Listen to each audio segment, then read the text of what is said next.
Hi everyone, and welcome to this session, which I hope you will enjoy, where we're going to look at how we can understand and shape our strategy, support new standards, and shape our future. My name is Chris Rainsforth. I'm Director of Innovation and Learning at an organisation called The Forum.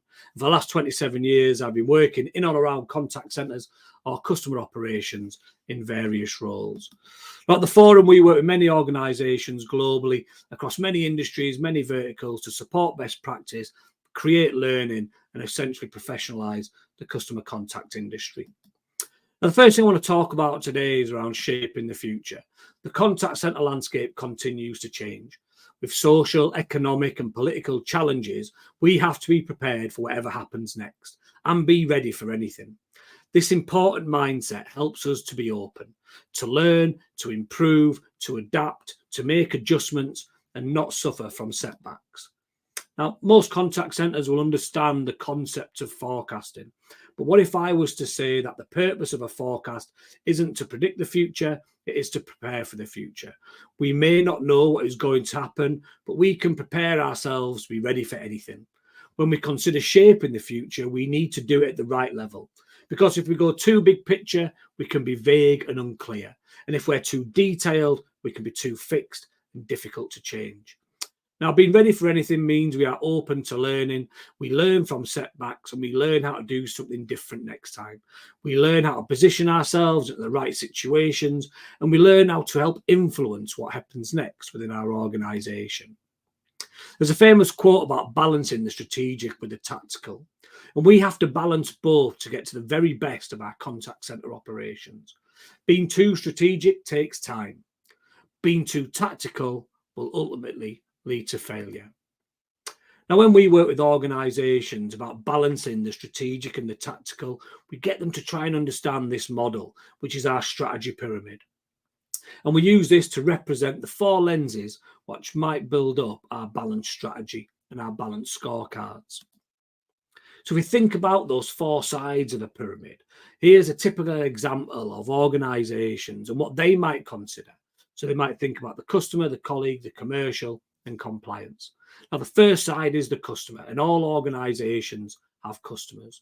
We may give them different names, but it doesn't matter what we call them, because these are the people that we're providing our service to. And to be successful, we need to have strategies in place to ensure we deliver the products and the service our customers expect and make dealing with us easy and stress-free. The second side is looking after our people, our colleagues, more important than ever in today's world. If they are not engaged in the work that we're doing, this will be reflected in the work that they do and the service that they provide. What's more, when we have to recruit and train replacements, that takes time, it takes money. So there is a tangible cost to not paying attention to this lens when developing our strategy. So to be successful, we can no longer take our colleagues for granted. Then there is a commercial lens, and this applies to everyone, regardless of your organisation. We always need to keep an eye on our commercial performance, as well as the need to manage costs and limit waste to ensure we are delivering value for money for our organisation. Now, the fourth lens, for all that I looked at compliance, could be anything that's important to you. In practice, this is different to different kinds of organisations and organisations working in different sectors. Compliance is common because more and more organisations are becoming more and more heavily regulated.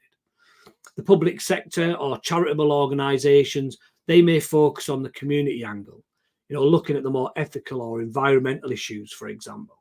And if you're a BPO or a business-to-business organisation, you may need to distinguish the client from the end customer. Just remember to choose which is the most important for you to focus on. Now, once we've defined those four pillars, we can start to work through the levels of the pyramid.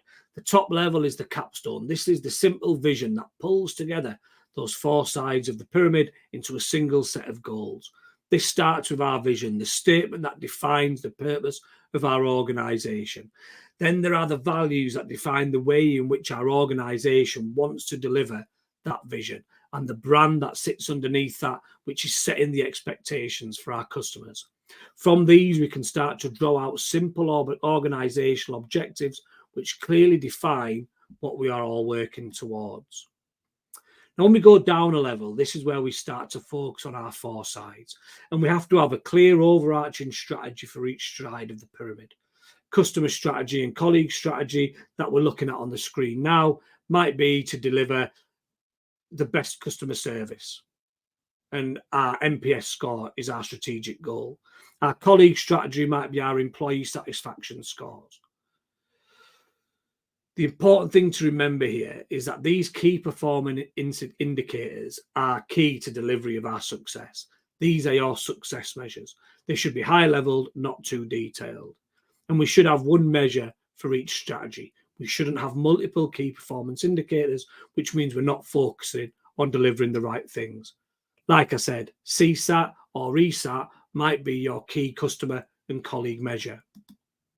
Now, this doesn't matter that other measures are important. It is just that they are not important to everybody. They are becoming more specialist based on the role that people are doing. These are your diagnostic or your performance measures, and these are where these come into play in delivering our strategic goals. Our top level strategy are likely to be generic.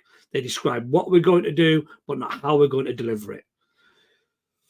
For example, better quality will drive better customer outcomes, which will increase our CSAT and achieve our customer strategy, for example.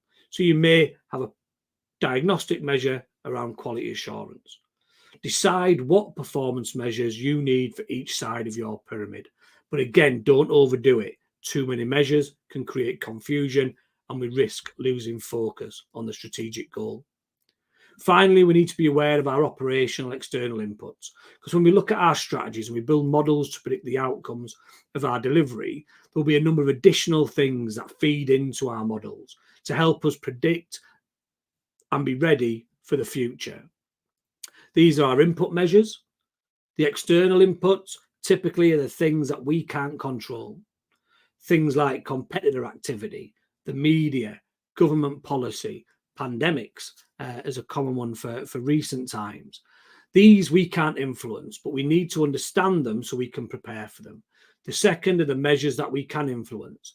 These can be treated in the same way as those external inputs to help us plan and prepare and predict, but these are opportunities to improve and shape our future. Our own marketing plans, new products that we release, new services that we provide. These are the things that we can influence, which will help support our strategic goals. When we use this method of thinking, you can take any measure, any new standard, and understand how they can affect your strategy going forward. Taking this approach allows us to be balanced in our performance, allows us to focus on multiple things, because if we only focus on one side of the pyramid, it is likely to damage performance in the others. By using the strategy pyramid to develop that balanced set of strategies that are clearly understood across our organization, it allows us to really align towards our goals and engage people differently with the measures they're being asked to deliver. It allows us to demonstrate value more effectively and gain buy-in, engagement, and support. Now, once we've defined that strategy, we can start to think about where technology enables us to deliver some of our goals. But we need to make sure it works for our people, our customers, and our organization. Recent technology by MIT shows that over 90% of global leaders are expecting to use some form of automation and AI in the coming years, especially when it comes to coaching, training, productive customer engagement. So these are the trends that we need to look out for. Things like gamification and robotics continue to grow in use, but they're not predicted to be as universal. The focus currently seems to be how can we trigger automation and real-time intelligence to drive forward our performance. AI can open our eyes to new data and new information. And secondly, real-time automation opens up approaches that would otherwise not be feasible or affordable without the added bonus of automating. Now, once we understand the different methods and the data sources, we need to start thinking about how we work with that to drive forward our strategic goals.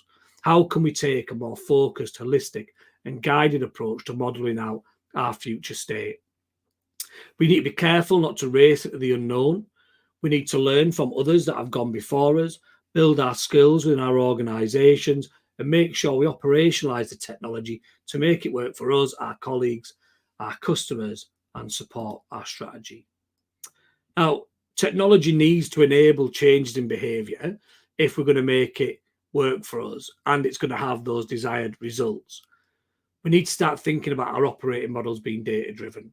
And that's how AI enabled technologies will help fulfill their benefit. But one thing we can think about is operational playbooks, because they provide us a framework to base decisions on. They use rules to define, if this happens, then this is what we do. And these are the intended outcomes that will drive. We can focus on how we prepare what is needed to make this happen operationally. And because this method is rule-based, it can help define automation rules. Now, within the contact centre, there are many moving parts. We need the right culture, processes, and skills in place to make any technology work. And playbooks can help us define this. They document the actions needed. They identify the circumstances in which this action is taken. They define the who and they define the when. So think operational playbooks, not just the processes and systems, because the variability that we have within our industry and our organisations, it'll make it hard to pinpoint what will work and what will not. And when we link these playbooks to our diagnostic measures within our strategy pyramid, we can build them into regular reporting and dashboards. It makes our performance easier to manage. We have a structured method for defining potential actions, who owns that, and who has the responsibility to resolve. We don't have to wait to react. We can be prepared, we can be on the front foot, and we can work better together as an organisation to deliver the right change at the right time. So the other question is, why is it that AI and real-time automation are so important amongst people's thinking for the future?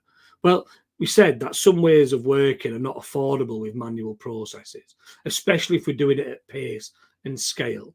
So automation starts to transform our operating model. Secondly, many new applications open up when we can understand what a customer is wanting, the intent to do something with us, and how they feel, their sentiment. And thirdly, we can focus on where we automate versus human conversation, because that human conversation time will become more highly valued, and we can start to optimize how we use it. The conversational AI technology that's out there can start to solve many problems that often hold us back. It provides self-service tools for customers, which are enablers for a single workforce strategy. There's also loads of benefits to the business. So you need to start to define the strategy by bringing those playbooks together to drive forward a new way of working. In this way, you can create target operating models that are data-driven, because 80% of your data today will be typically unstructured data.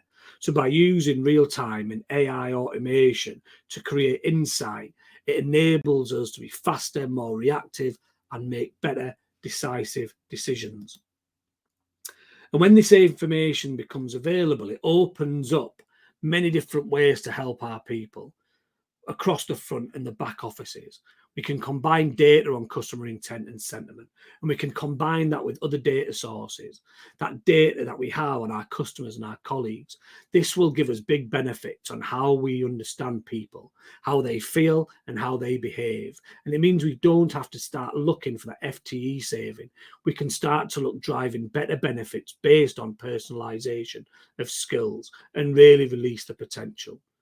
So start looking at ways to put more information at the fingertips of advisors, automate tasks that can help them do their job better. This will enable and enhance our customer experience and our employee experience. And it also allows us to capture data for any future transformation projects. Consider auto-summarizing calls, auto-populating fields, automating aspects of your quality assurance. Provide knowledge to the fingertips of people, because they want to know what they need to do to be successful. But you can't lay those digital transformations on top of foundations that are poorly laid, because the cracks will show. And this typically causes deep frustration for our customers. Now, research shows that half of all customers engage in 3 to 5 channels in just one journey. But most organizations are not yet consistent across those channels. New channels emerge and we create new services, but that creates more contacts, not less, because processes and systems are not joined up. So think about operational playbooks as a place to start. Plan robustly for the way you want people to work differently. Use the strategy pyramid as a key tool to map out each element of your customer strategy. Link this to your strategy, your goals, your purpose. Understand your data and your diagnostic measures. Use customer journey mapping if you don't do already, because they can help surface the customer's experience before or after any contact point. And you can then look at the end-to-end and use data, joined up data from across all your internal systems, not just one source, because this makes your operating models more data-driven. Benefits will only flow when you start to join up that customer experience across channels and internal silos. So you need to plan those customer journeys end to end. And technology needs to help you join those steps together. Focus on the issue that you have and deploy the technology that supports it, because this can have a significant effect on cost, on customer experience, and your people. And the last thing is around knowledge and unlocking that power of knowledge. You need to invest time in knowledge management and your knowledge ecosystem, because this underpins the value of any emerging technology. There is a danger that knowledge management teams can be siloed, but we need to extend knowledge from the informal knowledge that resides in people's heads into curated content that can be used by everyone. When you join all this up, you turbocharge your operational delivery. We can use AI to consume and create, which can save time, but you must establish proper learning loops into your content so it's accurate, it's regularly updated and signed off. We need to make sure knowledge management has the right engagement and the right innovation. Conversational AI is a key area to develop our use of knowledge, especially when delivering customer service. And you need to find natural and comfortable ways for people to interact with this knowledge, like you would with any human interaction. After all, we're using the same knowledge, the same content. We need to know about the same products, the processes, the pricing, whatever it might be. So start to think about it. Technology can help you support consumers, find the right information at the right time without the need to contact the contact center. So in summary, think about intelligent automation. We need customers to be ready for automation. Make it work for them, make it work for your people. Make sure information is in the right hands at the right time. Are your operating models ready? Are people and customers prepared? Join up your planning, your insight, your learning, your knowledge teams, your quality assurance teams.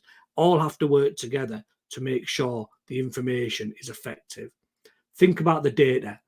Drive that data into your operating model, especially as we rely more on AI and digital channels. It's a step change for some, so that's where those playbooks become a vital part in preparing for that future. Use the human intervention in the right way. Use the intelligence that you've got in an intelligent way, and plan for any technology operationally, resource plans to support the delivery of it. Look at your priorities, invest in the right people, the right skills, and balance that across savings in other areas. But never lose sight of your strategy. The KPI strategy, or the strategy pyramid, gives you the vision to be able to align your thinking to drive forward success and be prepared for your future. Thank you very much. Hope you've enjoyed that. If you would like more information, feel free to contact me on the information provided.